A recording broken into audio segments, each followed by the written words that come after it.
On today's episode of WatchJRGo, we are back at the new house and the new shop, and as you can see, I've got updates for y'all.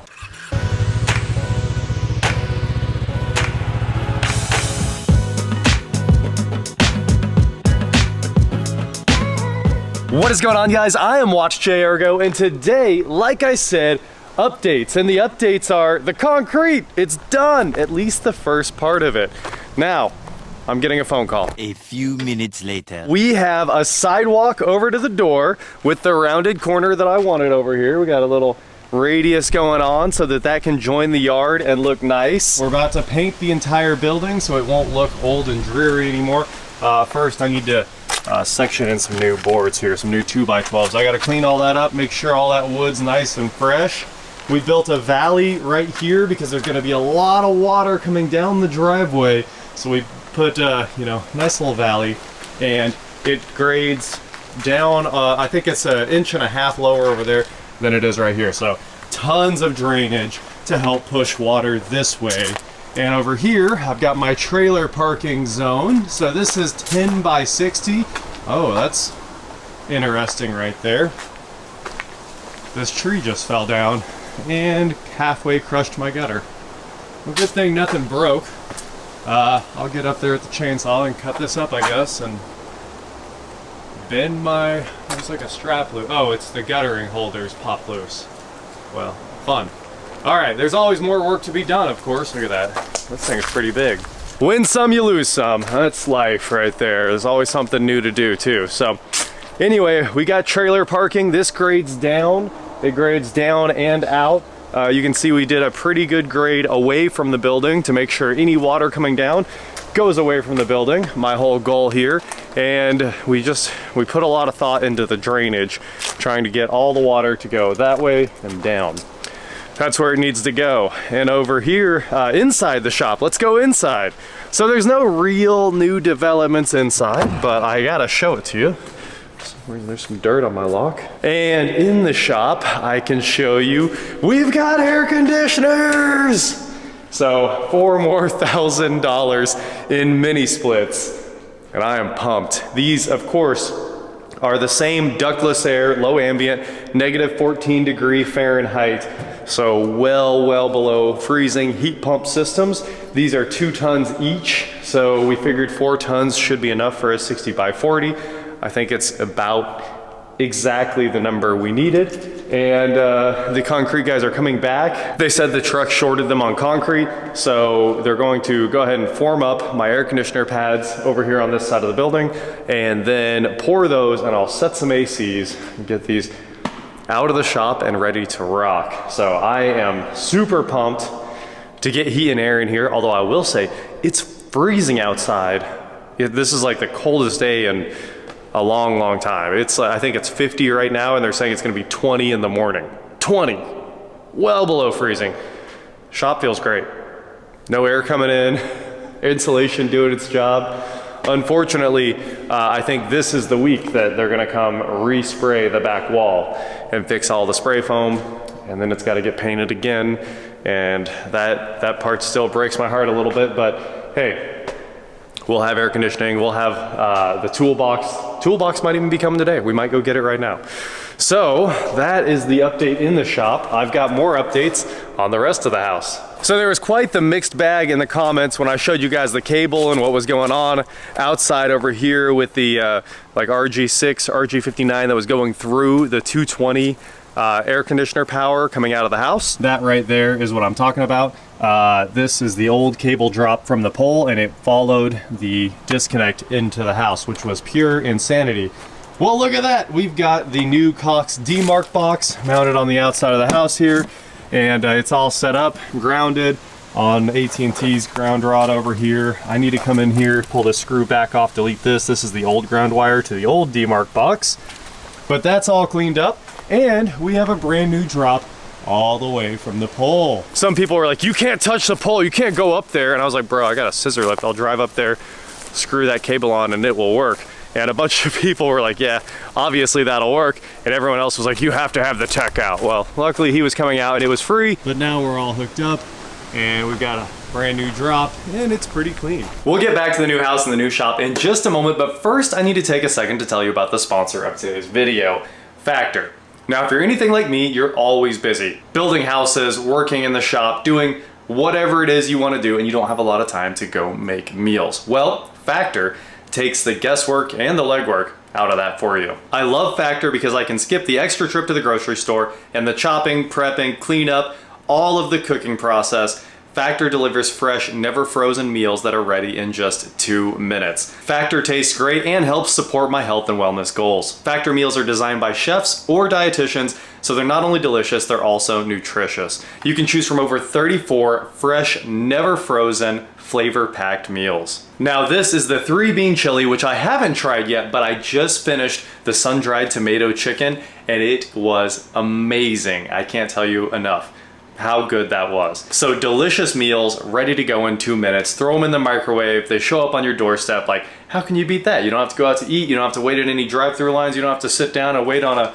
any sit-down restaurant. Just shows up at your door and you're ready to go. So click the link in the description below and use code WatchJRGo50 for 50% off your first Factor box. Again, hit that link down below in the description. WatchJRGo50, 50% off your first box of meals. Now, I gotta get back to finishing this.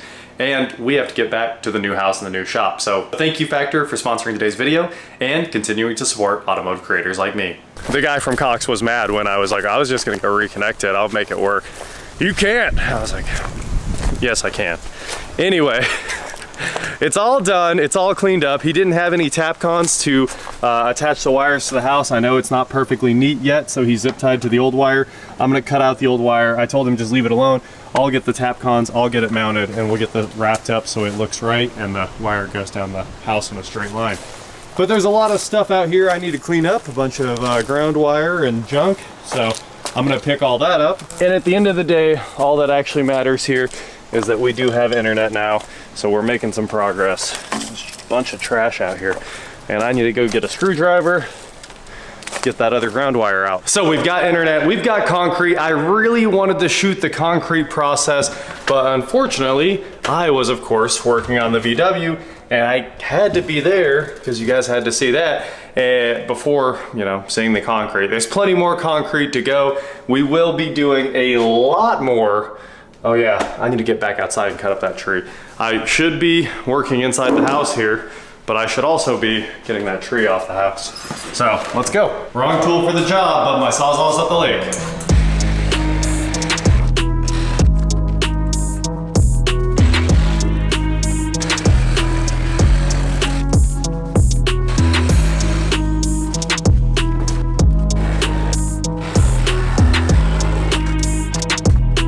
All right, I got it cleaned up. At least it's off the building for now. There's a bunch of junk up there, but unfortunately I can't drive on this for 5 more days or something like that. When I can, I'll bring the scissor lift and clean that up and bend all of that guttering back up into shape just the way it was before. I got a tree in my eyes. But the tree's cut up, ready to go in the burn pit. So all I gotta do is drag it all over there and start a new fire. Luckily that burn permit we got is good for a year. And it's about time to have some nice fall fires. So, one problem down, let's head inside and try to rip some of the house apart. So with that said, let's get on to some of the easier reno projects on this house. And one of them is building a gigantic closet for the master bedroom. First of all, the master bedroom, as you guys know, is huge. And why not give it a closet to match and a bathroom to match?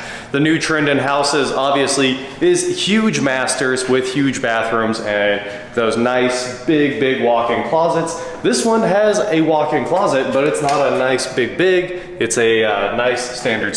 So I would say this is 7 foot wide or something like that. If I take a quick gander, let's take a quick gander together while I load up and measure here. We'll put this thing over in this corner. Come on, girl. There we go. And stretch it out. 6 foot. 6 foot. Okay, so we'll start over. New measurement here. And there we go. Wall. 5 foot. So let's build ourselves an 11-foot closet instead of a 6. How are we gonna do that, you might ask? Simple, delete this wall. Couldn't be anything easier. So we did just double check with a builder. He took a quick look at the truss system and the roof and was like, you're probably good to take every wall out, but I would leave a lot of supporting walls on that main floor. So the only one we're really gonna take out is this one, which has a wall, of course, 5 foot away, supporting straight down the center of the house, basically on the roof line. I think the roof line is actually this wall here, but this wall will obviously stay, so plenty of support, not worried about that. Let's just get in here and start ripping this out. I wish I had a dumpster. That would have been nice to keep a little bit longer. I'm gonna pull all the trim off of this, get rid of this nasty deadbolt that was on a closet for some reason, and we'll just see how much I can get knocked out today. Let's check this out, guys. I've never been more upset. And then if this is off, it's not a 3-way switch, it's a switch with a switch. Unbelievable. But at least I guess I can just put wire nuts in there and we can sheetrock over that, or the reality is I'll probably go up in the ceiling and delete all that wiring and make this nice and simple. And even better, I'll delete this and I'll put the switch in the closet where it belongs. So let's delete this doorway and delete that wall, see how far we get. We also came up with a very good plan yesterday. Pantries shouldn't have closet doors. That's like rule number 1. It doesn't make any sense. I mean, maybe it did in the 90s, but really, not even the 90s. Maybe in the 76s, people put folding doors on their pantries. But we don't want that to look like a closet. We want it to look like a pantry, and we had already decided that this wall over here shouldn't exist. It should be a knee wall. I was over here with the builders, with Jeff and Eric, and they were walking around like, yeah, that needs to drop, move that down, knee wall. And then I was like, what if we delete the broom closet, take all of this out, and then add the broom closet space to the pantry and make it a walk-in? And they were like, cool. So it's gonna have a real pantry. It'll be a nice modern kitchen. Just start ripping stuff apart. That's all there is to it. So every time I think I'm done doing demo, we just start fresh. Let's go.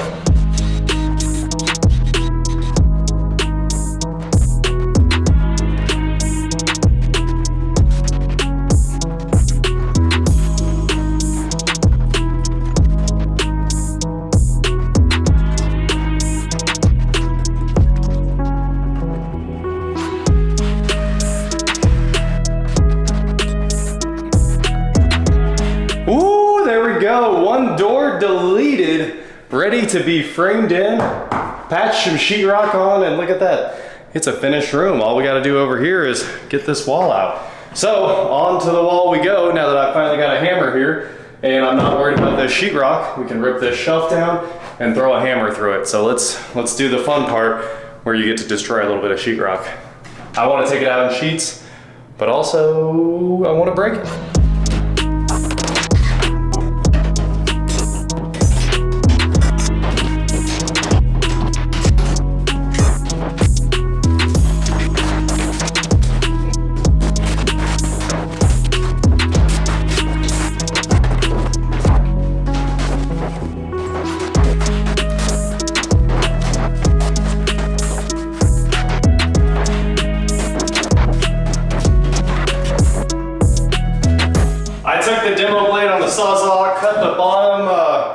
Nails that were in this wall right here. It is some original framing to the house. They did a great job. They drew all these in and everything. But we are deleting one wall. Gone. Then I'll take the kick plate out, and I already pulled one board aside and started cutting it to replace the kick plate where that door is getting framed in.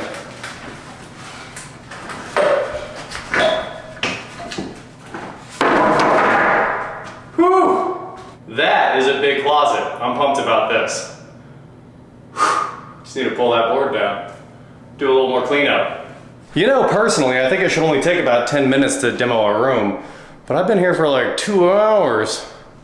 Either way, we're done, except for that header, which honestly, I don't know how to take out. I could do it the way I did the others, make a little 1-inch cut with the Sawzall and then pry it back and forth. But also, I think there's insulation above that, so I want to go right back with sheetrock that's ready to go before I drop that board there. So, yeah, it looks like I can see sheetrock joist.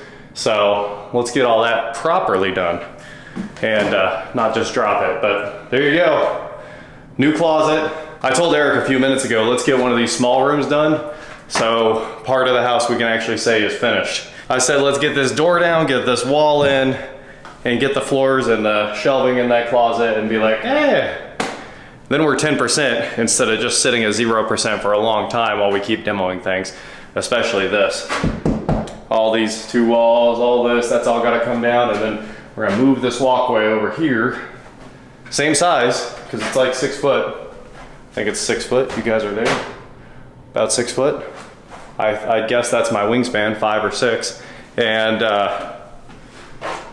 whatever, we'll get there. That is it for today, guys. Thank you so much for watching. Don't forget to head on over to shop WatchJRGo.com for cool shirts not like this. And please like, share, subscribe, do whatever you want to do. And I will talk to you next time. Next time we'll have the chop saw here so I can make my new kick plate and frame. Honestly, I guess we're probably gonna have to take this header out, but we might just frame over it. It's really, or sheetrock over it. It's really no big deal if it stays.